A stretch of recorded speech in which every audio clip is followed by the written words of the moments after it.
Welcome back to Leaving Academia, Becoming a Freelance Editor. I'm your host, Paulina Cossette. This week I have a special episode for you.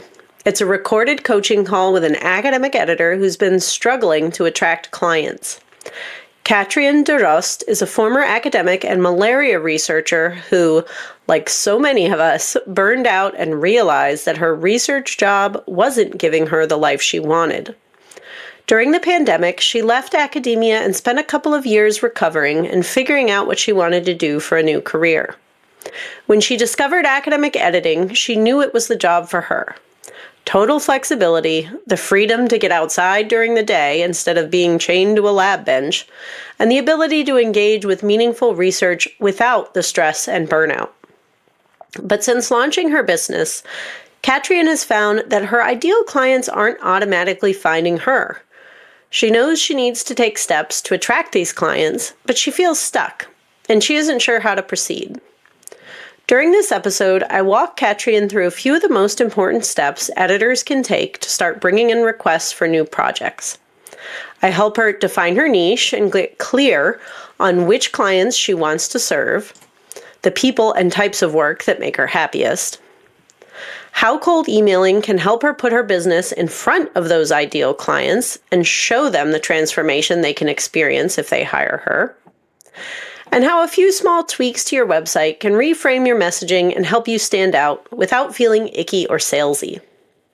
If you're struggling to wrap your head around how to start an editing business or a coaching business, or if you're tired of the feast or famine cycle, this episode will give you the concrete, step-by-step guidance you need to transform your business and life. Now, here's my interview with Katrien. Welcome to Leaving Academia, Becoming a Freelance Editor, the podcast. I'm your host, Paulina Cossette. In 2019, I was a political science professor who was fed up with the stress and hostility of academia, not to mention the low pay. I left my tenure-track job and went from barely surviving to thriving as a freelance academic editor. Today, I own Acadia Editing Services, an editing and coaching business that brings in 6 figures a year. In this podcast, I'll discuss the challenges of academia, what academic editing involves, and what life as a freelancer looks like. If you're willing to jump outside your comfort zone, it is possible to find joy, true flexibility, and a profitable and rewarding career as an academic editor. Thanks for listening. Well, hi, Katrien. Welcome to the podcast. Thank you. Hi. You're coming to us now from London, and you are working now as an academic editor. But why don't you tell us about your experience in academia and how and why you ended up leaving? Okay. So I think like a lot of other researchers out there, I entered academia because I had a very deep found passion that I wanted to save the world and help people get better. And I always worked in infectious diseases, more specifically in malaria research. I worked in different countries, different topics, but always related to malaria research. And I always had a very strong drive for helping people who are already in very bad socioeconomic circumstances, who, on top of that, very often don't have the ways of continuing with education or going to work because they get ill of something they can't do anything about, basically. And I've always felt very strongly and passionately and investigated that.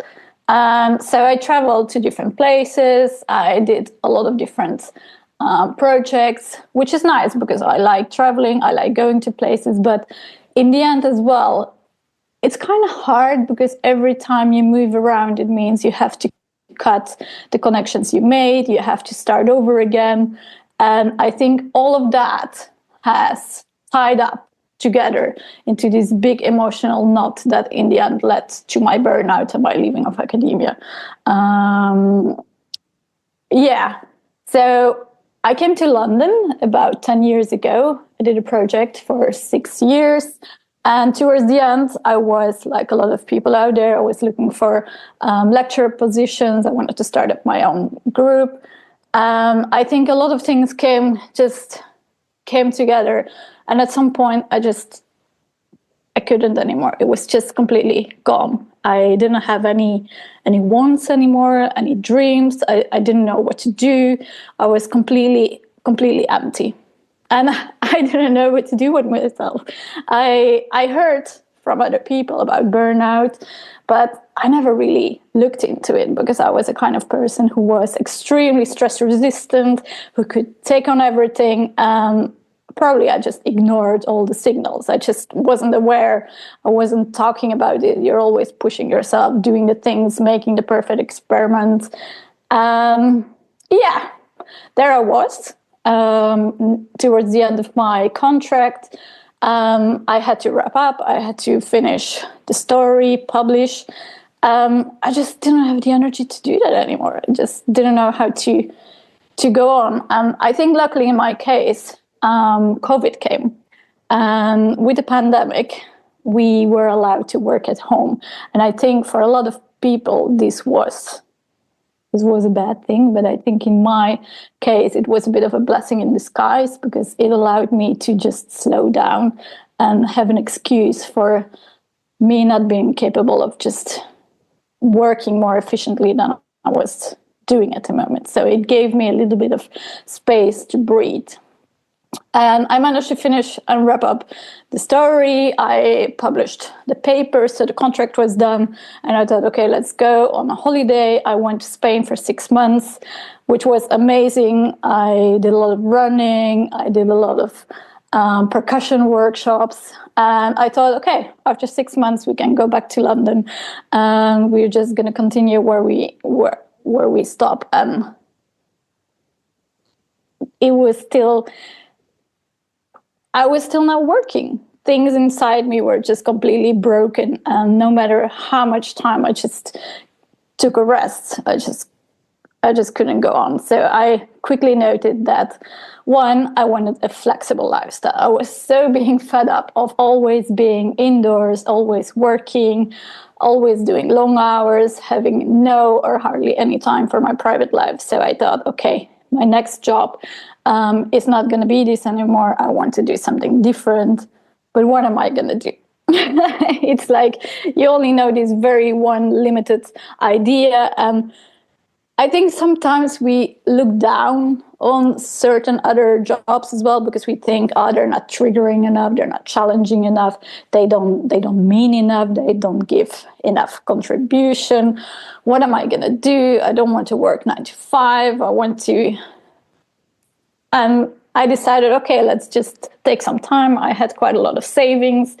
I took quite some time off and decided I'm just going to look into what I might be doing. And, well, it took me 2 years and I still didn't really figure out what I was going to do.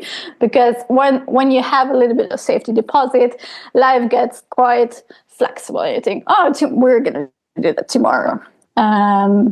Tomorrow is going to be, okay, next time. I think I've always been a procrastinator, but with a burnout, everything becomes like I became the queen of procrastination, and everything I had to think about was just overwhelming. It was just, I'm not capable of doing. So I'm just going to be timidly just stay in my own comfort zone and I'm not going to do anything. As we talked before, I saw this advert on Facebook to do copywriting. And I thought, maybe I can do that. Copywriting doesn't sound very difficult. It gives me a flexible lifestyle. It promises quite a good earnings, which probably you get quite some good earnings if you probably know how to do it. But it's also not so easy. So I started it, but it didn't really connect. So I was just doing it because I needed money. I'm not the kind of person who works for money without passion. So something was not perfectly right. And when I heard about editing academic papers, I thought, okay, I can do this because I have a background in research. I love science and I still want to help scientists and everything. But I wouldn't be doing the experiments myself. I wouldn't have to do the long hours at work. And most importantly, I wouldn't have to work with animal with animals again. Because I think that was one of the things as well that just pushed me into a burnout, because I love animals, and just having to work with them and hurt them, it just didn't. I knew I have to, but it didn't sit right. So yeah, I thought naively, okay, let's do this. Let's start up our own business. How difficult can it be? We just tell the world I'm an editor and make a website, and that's it. And then and then you wait and nothing comes because people can't find you on the internet. And afterwards, when I talk to other people, when I started reading online, I learned that just having a website isn't good enough, because my website wasn't ranking. Of course, like most websites, they don't just rank by themselves, but I never heard about that, so I didn't know what to do with that. And then I thought, okay, let's do advertising. How difficult can it be? Let's just put an ad on Facebook, and there we go. Okay, I do all the advertising on Facebook, but just no clients. And then I think, what am I going to do? And my money ran out, so I couldn't invest a lot in coaching, in courses, or in doing any bigger marketing, because, for example, LinkedIn marketing is very expensive, and I don't have the means for that. So I think at the moment where I'm at is that next to the editing business, I'm a pet sitter. So I go to other people's houses, I look after their dogs, I walk their dogs. And that is what currently makes me survive and just manages to cover the bills. The editing, here and there, I've got some clients, but they're mostly friends of mine. So they're not people from outside the world, because I have no idea how to properly attract them. I go to what other people say, but somehow the strategies don't seem to be working. So probably there is something that I'm not doing right, but it's a lot out there. It's very overwhelming. And maybe if you're a perfectly functioning person, you manage to sort out everything. But to me, every time there is something that I hear a lot of confronting details about, or people say this and then that, then I close down because I don't know what to do, and I get overwhelmed, and then I get blocked. And then I thought, okay, a few weeks later, let's start again. But then, so yeah, this is more or less in the situation where I'm at. So it's been a bit more of an intuitive journey rather than something that I decided and planned for myself.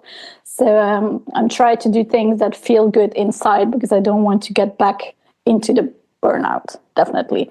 I think a lot of people, after a while, they combine burnout with depression. So I'm more or less balancing around there. So my most important thing is just to remain the peace and calm inside.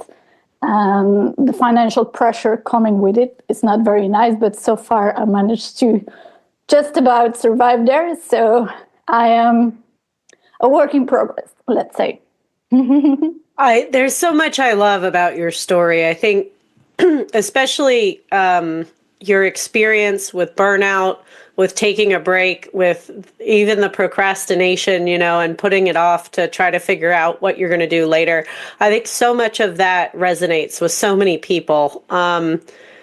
We, as academics, we are used to this belief that if we work hard enough, if we do all the things we're supposed to do, we'll get ahead. If we just tick all the boxes, everything will work out in the end. And then we get into it and we realize that it doesn't work like that. Like there are always more boxes to tick, and we keep ticking and we keep working, and yet we just get deeper and deeper into this burnout and this depression.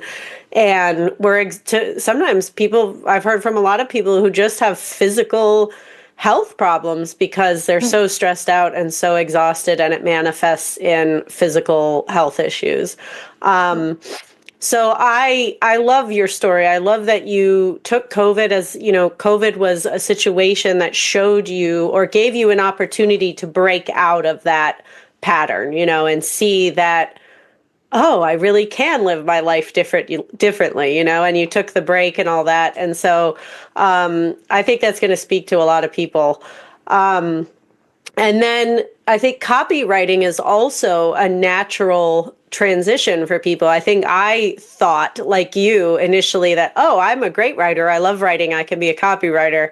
It's totally different, right? Especially if you're, I think for a while I did some projects where like you had to write summaries of products or something, like there was this company that you could sign up to, and they'd give you a product like what are those key fobs for cars, that you use to unlock your car, and you had to find a way to describe in about 100 words this key fob in a way that would make people want to buy it. And I was doing it just like you, trying to find my way. And one day I realized, like, I'm sitting here writing about key fobs. This is miserable. This is not how I want to spend the rest of my life. So there is a lot of sort of blind searching, I think, trying to figure out what else is out there. But so you said you got into editing, and most of your work, I think, like a lot of new editors, comes through your existing network, your friends, your colleagues, people who send you projects. And you said you created a website. So tell me more about what are the kinds of clients that you want to work for? Maybe not even necessarily the ones that have been hiring you, but if you could choose the types of clients and projects that came to you, what would they look like? I think one of the things I like is I started working with a friend of mine. So he is an old colleague of mine. We used to work together, and he set up his own research group in York, in the north of England. I have been doing quite a lot of editing work for him, like setting up or writing up SOPs that need to be published, or continuing when, for example, when you have students, the first draft of a paper is very often very messy and it needs some cleaning up. So I would do the first cleaning up for him, and then he can do all the fact checking, because I don't have a limited knowledge of every kind of thing that might be going on. So fact checking is a lot of work, but the cleaning up and working like this with specific laboratories and groups where you continue to go in the journey, and so you're actually kind of part of a team, and you know what they're doing, and you learn about their research, and you just evolve together with them. I quite like that. I think it's something that I now just started to do just by accident, because he asked me to do that. I enjoy it, and I think the kind of projects and clients I would preferably like to work with, if I had the choice, would be establishing a relationship like that with different networks, more so than just here and there some drafts that people send me, I correct them, and then we don't speak to each other anymore. I'm not sure whether that's feasible, whether other people do that, but yeah, I like the interaction and the connection that it just still gives with other groups, whereas I can do my own thing, but I'm not completely isolated there, if that makes sense. Yeah, so it sounds like, okay, so I'm a political scientist by training, so the medical science side of things is totally out of my frame of reference. But my husband is an Alzheimer's researcher, and he works in a lab. So everything I know just from that side of things comes from him. So it sounds like you're wanting to be hired as essentially a freelancer or an independent contractor for specific labs, where Yes. you can have an ongoing relationship with them. They are cranking out papers for conferences, for publication, for even SOPs, you said, not necessarily just research papers, but and so you'd like to be, if you could be established with a few or a handful of labs like that, it sounds like that would set you up really well. Is that right? Yes, that's exactly what I'm talking. Also, I like the medical part. I like biology and those parts of science. I don't know anything about politics, so I don't really want to get into editing political or lawsuits or anything like that, because I don't feel comfortable in doing that. And maybe in the future, I would like to, because I'm a fanatic reader. I love sci-fi, fantasy, and all these kind of things. And I think towards the future, maybe I would like to edit books at some point, but I don't feel comfortable doing that yet. It's too far, it's too different. So for now, I think staying in the zone that I have experience in and that I like would be, I think, to start off the best way forward with me, indeed. So if we say, just for the purposes of this conversation, that that your target clients are labs or PIs, principal investigators of these labs, what I would suggest is first I was looking at your website a little bit earlier. And I can, if you want me to go through it and do like a little mini audit, I'm happy to do that. But I would suggest reframing your website to focus on that niche, to word the text on your website as everything specifically directed to PIs and scientific or medical researchers and the labs that they're running. The second thing is I would suggest reaching out to people in those networks. So you can look up online who are the PIs for these different labs that do the type of research that you would want to, edit their work. And just cold emailing them, contacting them directly. I know that some institutions, probably larger ones, have in-house scientific editors. And so that's the case where my husband works. And so they're not really looking for editors outside of the institution because they have their own. But maybe it's the case that these smaller universities or research institutes or whatever, maybe they don't have in-house editors, and so they do need somebody like you to come in, and they can pay you from their grant money or whatever as a contractor. Does that make sense? Yeah, that makes sense. I have done some cold emailing for groups that I was interested in, but I never seem to get any response from them. So maybe the way I formulate my emails is not attractive enough, or maybe it just goes into the spam folder. And I remember when I was a researcher, we used to get so many emails from so many different people. So I would actually almost never open one from someone that I didn't know what it was about. And if I thought it was some kind of remotely associated with something salesy, then definitely I wouldn't open it. So I know that a lot of people in this business, they are already overworked. They have so much to do and so much to read. So the chances of them opening a cold email is not always very big.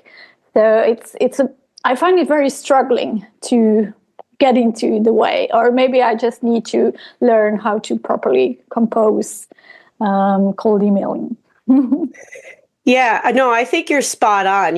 Anything that gives a hint or a whiff of sales is going to get deleted right away. And so I think the key, and I think this applies to any marketing copy that you write, whether it's for your website homepage, for your cold emails, for your social media posts, anything. The key is that you have to have some kind of a hook. Right? When somebody looks at when they come to our homepage and the first thing they see is that top bar, what we call the headliner, or the top heading space, the header, that you have about 3 seconds, according to marketing research, you have about 3 seconds or less to grab their attention, to hook them.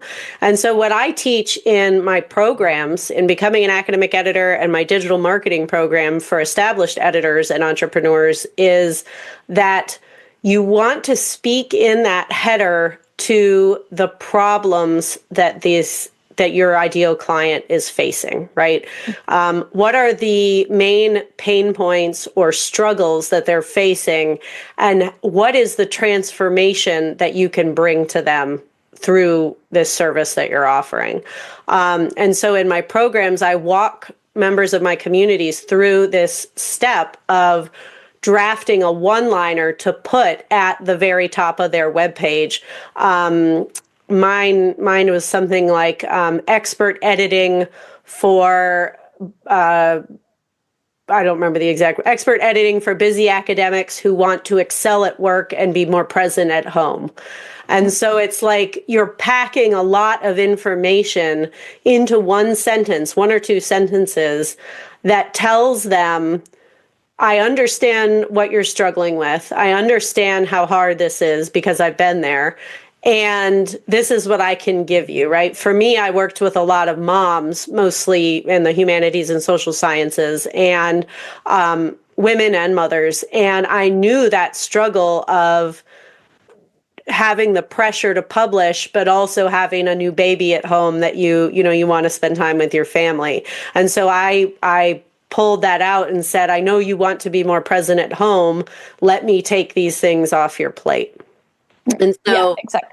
I think that goes for the homepage as well as the cold emails, is if you can first come up with a subject line that doesn't sound salesy, but grabs their attention, makes them curious. Some of them I used were like, have you considered editing? Or how can an editor save you time? Or, something that makes them want to click, and it opens what we call a curiosity loop.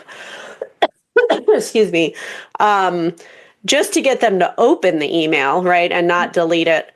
And then the first one or two sentences of the email should mirror that header from your website, where you are speaking very quickly and very concisely to their pain points and the transformation that you can offer them. Yeah. Okay. So, having worked in a research lab, what would you say are those pain points? What are those biggest struggles that these PIs, because I assume it's the PI that would be making the decision here on hiring an editor, what would you say some of those pain points and struggles are? I think the biggest struggle is time. Like you were saying as well, people are so busy doing so many things at the same time, especially when you set up your own group. There's so many things that come up that you have to do. You don't have a lot of staff yet, so you have to do most of the things by yourself. And I noticed that a lot of the people who are either PIs or professors or already quite established, especially here in the London area, they're actually pretty good writers. So it's not like they don't know how to write and they don't know how to edit, because they do. But it's just such a time-consuming thing. So if they could save time by outsourcing some of the work to me, I'm not just someone who doesn't have a clue about what it is. So I understand what their work is about, because it's my background. I've been doing that for over tons of years. If they just could outsource some time to me, they would have some extra time to do other things and to spend some time with the family as well. Because I know a lot of people as well, when you set up your own group, you're quite young still, you start up, a lot of people are having a family as well at the same time. So time is the biggest issue. It's just more than, I'm not going to say incapable, because people are not incapable when they get there. So mostly time. When you look at, I go both to the local market here within England and also outside on other spaces. When you look at foreign researchers, a lot of issues they have is that their English is not 100% perfect. You probably noticed I'm not a native English speaker either. I'm a foreigner. I can very easily see in the way they structure their sentences that they're actually structuring them in their native language idea of how to structure a sentence. So those people, they do need some English refinement in their text. So they just need to improve their text. Because very often when I still review papers, so I'm still a peer reviewer as well. And a lot of the research paper I see, I think the research is amazing, but it's not well written. And when your science is not well written, people are going to have less respect for you, and the message you're bringing is going to be sort of sort of less strong than when your English is impeccable next to it as well, and you tell a nice story which is nicely structured and gives you a journey to follow. So time is the top priority, and then secondly, more specifically for non-native English speakers, help refine their texts. That's fantastic. I think you've just hit on two very important and significant challenges that affect nearly everyone in, at least for all non-native English speakers, they're looking to refine. I love that word that you used, refinement, to refine their writing, to clarify their message so that it has a greater impact. And many of them probably could take the time to edit that and to improve the clarity and the flow of the writing. But like you said, they're really busy and probably very tiring, right? I mean, editing is often sometimes harder than writing, right? When you write, you can sit down, and my advisor used to say, just blat, just spit it all out there. And it's the editing work, going back and trying to clean it up and making sure that you're really saying what you mean and in a way that's clear and influential. That's mentally exhausting. It's hard work. And so I think if you can lead in your header and in the start of your cold emails with that point, that you are a busy researcher, you have more than enough on your plate, you're juggling all of these, right? However you want to phrase it, you sort of push a bit on those pain points. And then in the next, two sentences of your email, you jump down and say, and you convey empathy and authority. You show empathy, that you understand what they're going through because you've been there, right? You have this authority, and you speak to your years of experience as a researcher, and then your now years of experience as an editor. And so I think the biggest trap that everybody, but especially us academics, we feel like we have to prove ourselves. When we are working in academia, we're always being questioned. We're always being critiqued. We have to prove ourselves. Look at my degree. Look at my credentials. Look at all my publications. I'm qualified to be here. I deserve to be here. But when you go into marketing, your ideal client who's reading your messaging doesn't really care about you. You could be anyone. As long as you can solve their problems, that's all that they really care about, right? They've got these problems, and they're at various stages of awareness. Maybe some have worked with editors before. Many don't even realize that they can hire an editor for this sort of thing. And so you have to speak to their challenges and these pain points that they're facing, because that's what's going to grab their attention, right? It's like you're sort of dangling this hope in front of them, or this promise of relief, saying, you have this struggle, I can help you solve it, after you've been struggling for so long. Does that make sense? Yeah, that makes absolutely sense. I know when I was a researcher, I didn't even know that editors exist. Well, I knew they exist for books, but I never knew that they also exist for what we do, the academic writing. I think part of me, or a lot of people, they think, I don't need an editor because I can do this myself. And I think this is, like you say, a very big thing about academics. We always want to prove ourselves. We think we need to be the best in every little subject that we are doing. And even though there is a lot of, I've got my own specifications, not everything in science I'm capable of doing. So I know my limitations and what I can and cannot do. But regarding the writing bit, once we write about the story, then just giving it to someone else is always implying like, I'm not good enough in this. And it's a step that a lot of people don't dare to take because they feel less good about it. And I think there is maybe a little bit of controversy about it because they just need to be shown that it's okay, you can use it. Why wouldn't you use it? I think it's a lot of it goes into convincing the people that it's okay to use someone else, I think. Absolutely. I think working with an editor is sort of the dirty little secret of academia. All these people don't know, a lot of people don't want to go on record of saying that they've hired an editor, but as editors, we know that there are thousands and thousands and thousands of people out there who are hiring editors. Otherwise, we'd really be in Yeah. trouble. So yeah, I think pushing on that point about time. Yeah, and you could even say in your copy, look, yeah, you could do this yourself.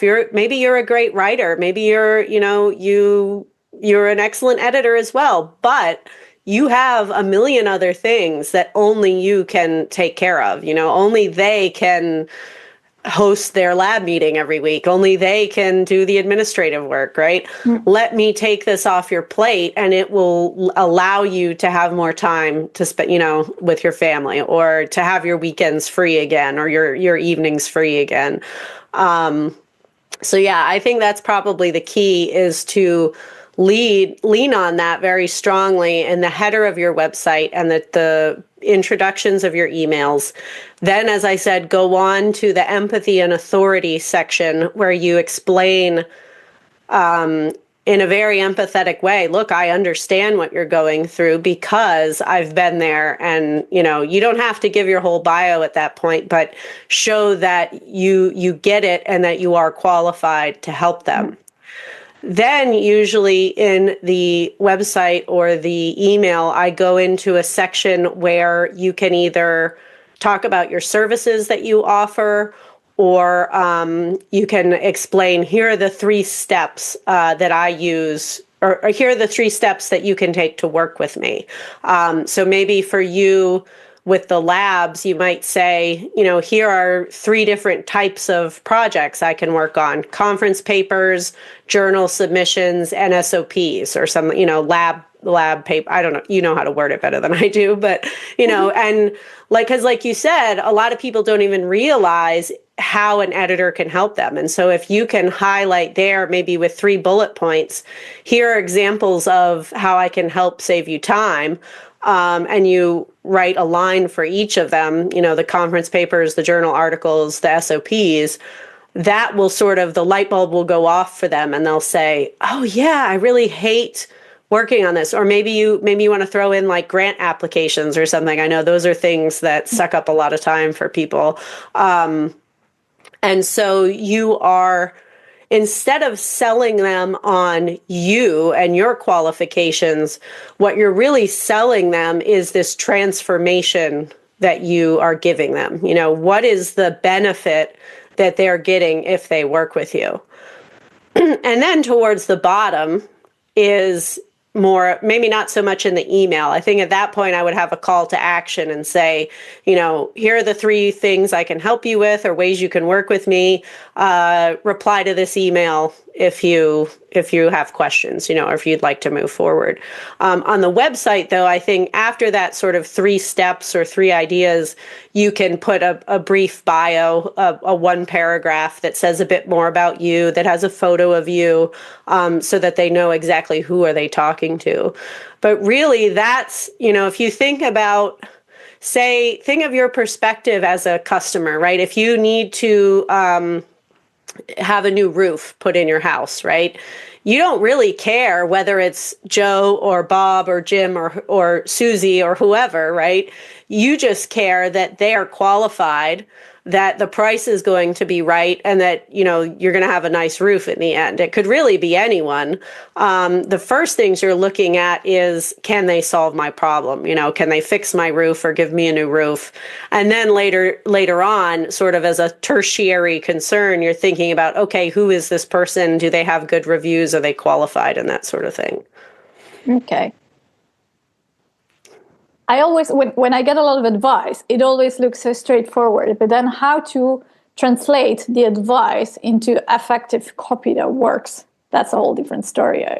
I always struggle with that transformation there. No, you're right. It is.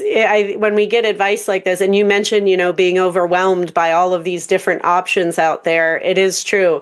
So what I would say is go to my website, go to acadiaediting.com, and you can see that as an example of what I'm talking about.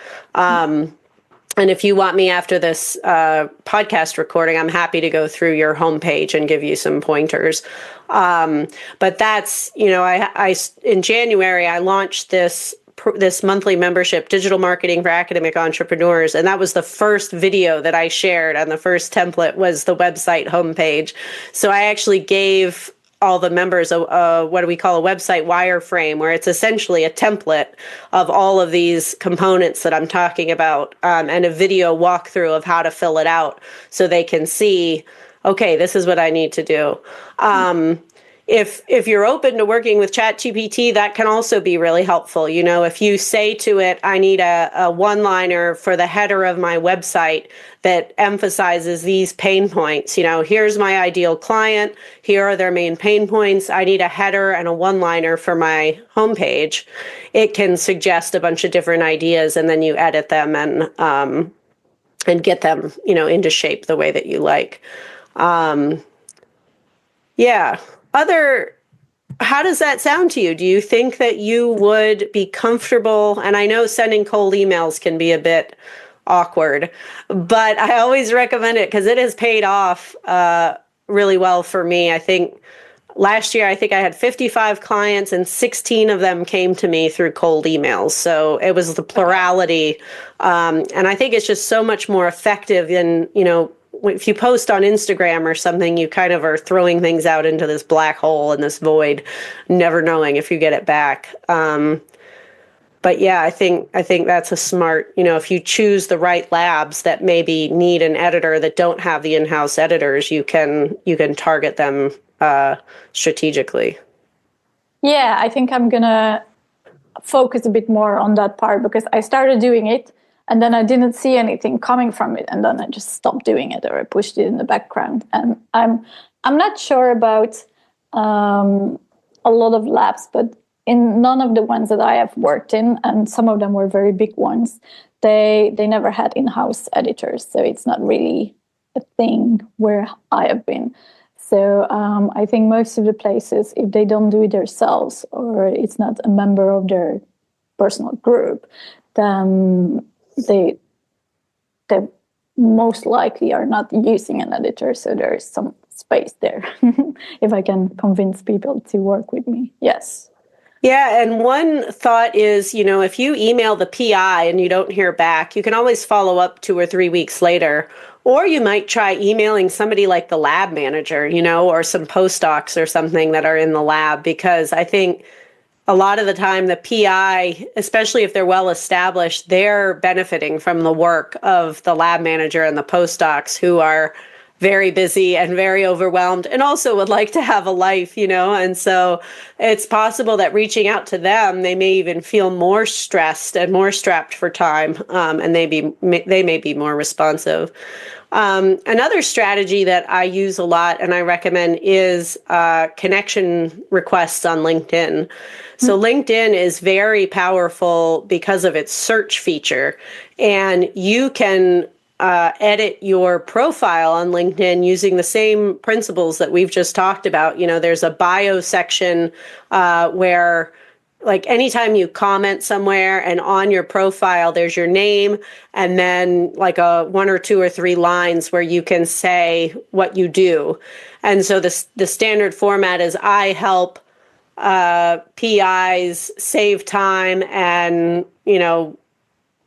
have work-life balance by blah, blah, blah, whatever, right? You still want to emphasize, you don't want to say, I'm a PhD with 10 years of experience in this research or whatever. You want to use in that line the same ideas that you use in your header for your website or for your email. Okay. But you can also search LinkedIn and target the PIs or the lab managers or postdocs, whoever that way, search for the position name, and then just send a connection request. I think you can send up to 100 in a month, and this is all on the free plan, not on the paid version. And when somebody accepts your connection request, you can then message them with a similar type of message that you would send for a cold email.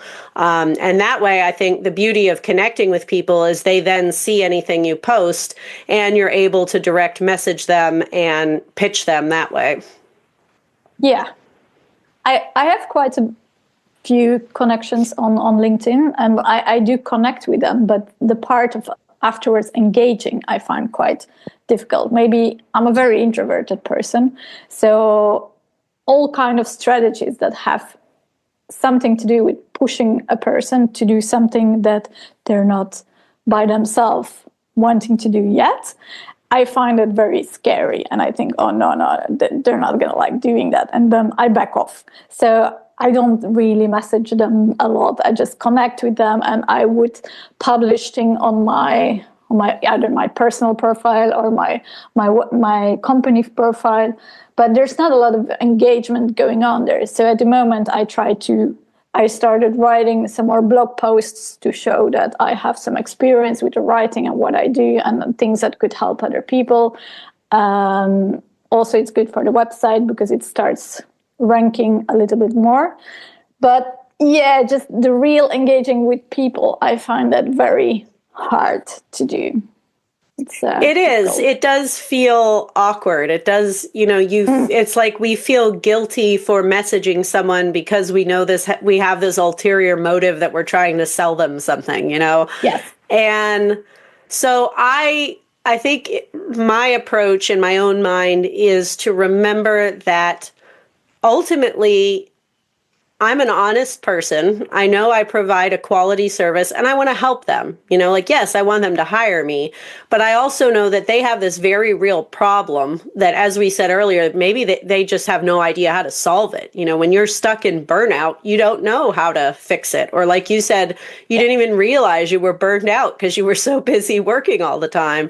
And so if you can be the little spark of an idea that lands in their inbox and says, hey, how's your research going? Or, hey, is there anything you're struggling with in terms of getting your papers out? Or, just one line that starts a conversation. It can even be maybe you look at their profile and you see that you both attended the same university, or you both lived in the same place, or you're both passionate about animals or whatever, right? You find some kind of common thread between the two of you that starts the conversation. Hey, I saw that you graduated from such and such. I worked there for a few years. How did you like it? You just sort of start the conversation, which really is just networking, right? I mean, we do that at conferences and stuff all the time. We just start a conversation, find what we have in common, and then you can work it in and say, I left academia and I became a copy editor, and I'm really looking to connect with other scientists and, whatever. And are you guys, how's your publication process going? Are you getting a lot of stuff out there through the pipeline, or are you struggling with time management? And then they can come back and say, oh man, it's really hard. We have no time. I'm constantly working. And you could say, if you outsource that work to an editor, I can help take that off your plate.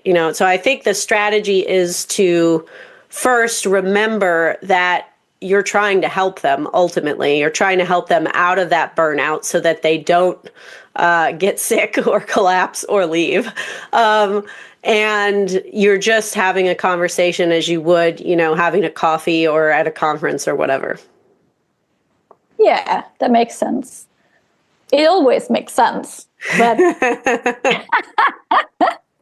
just there is always such a big mountain I found there is between I want to do something and actually doing this. It's like a whole mountain I need to climb first. Take a lot of things out of the way before I actually can think, oh, it's as easy as that. And then I do them. It's just finding the confidence out there. I think one of the things that burnout did to me is my confidence has been gone. I think I was a good researcher. People tell me I was a good researcher. But when a few years, when you're not working, you find for yourself, you start going a little bit in the pity lane where you start having pity about yourself and you think, oh, I was just not good enough to do these things. I can't do it.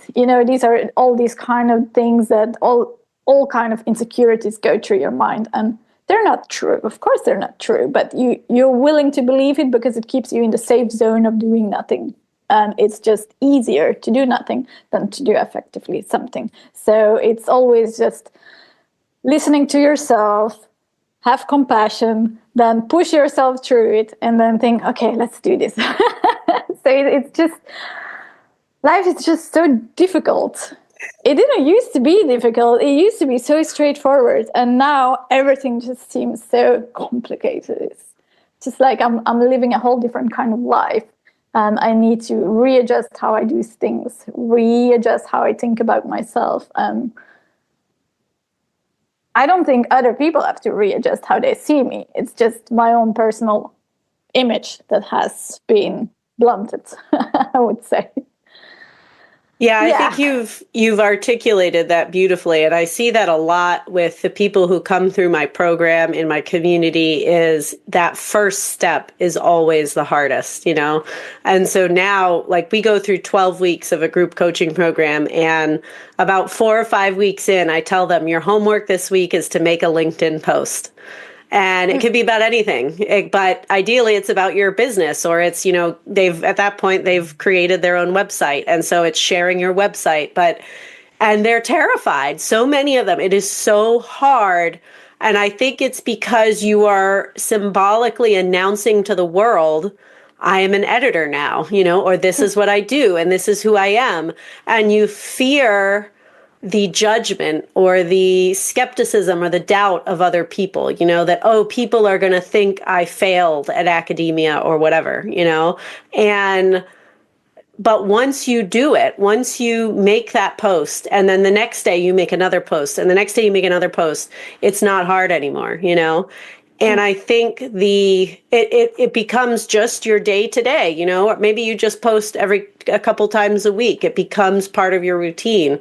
And then you see the payoff because the clients start finding you and they start hiring you and they start filling your inbox with these inquiries, and you are able to have that life that you've been craving, you know, that you've always wanted, the freedom to travel, the freedom to go out and take a walk in the afternoon, that, you know, the freedom to have your weekends, to take vacations and not feel guilty that you're not working. And once you can get a taste of that success, it becomes fun. You know, I think it becomes fun to connect with people on LinkedIn, and you realize people are just people. And honestly, if somebody's out there judging you because you're an editor now, the problem is them. It's not you, you know, like, it's them. And I think the people in my community who have done this have gotten overwhelming support from their colleagues, you know, sending them lovely messages saying congratulations, and here I have a friend who needs an editor or whatever. So I think we're almost out of time, but I will leave our listeners and you, Katrien, with my favorite quote. It's from a woman named Amy Porterfield, who is a superstar coach.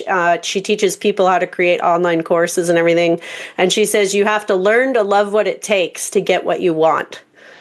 You have to learn to love what it takes to get what you want. And I love that, because anytime I feel nervous about posting or sharing a reel on Instagram, which I hate doing, or anything like that, I think about that and I say, you know what, it takes this for me to be successful, to have the kind of business and life that I want, and so I'm just going to go for it.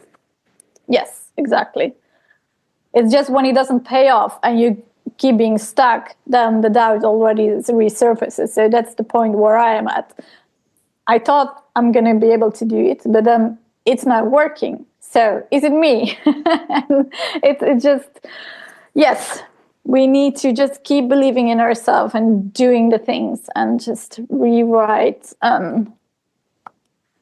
Yeah.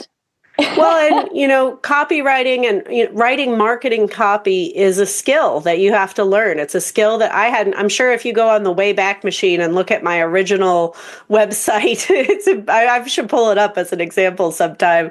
I'm sure it's horrible, you know, and it's like I had to learn all this. I had to read books on business and marketing and all of that. And so it's not you. It's not that you're not good at this. It's that you just have to learn the skill and practice it.